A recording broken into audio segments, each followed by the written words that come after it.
আমরা সবাই কিন্তু যেন সেগুলো মেনে চলছি। আমরা কি করছি? না একাদশের দিনও মাংস খাচ্ছি।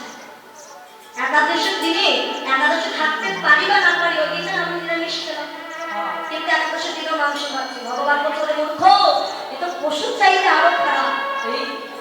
যে তোমরা মানবকুলে জন্ম নিয়ে যদি নিয়মগুলো না মেনে চলো, কলিযুগে পিতা মাতাকে ভাত দিচ্ছেন, আমাদের বিদেশের পুকুরি কিনে বাড়ি পুষে রেখেছে।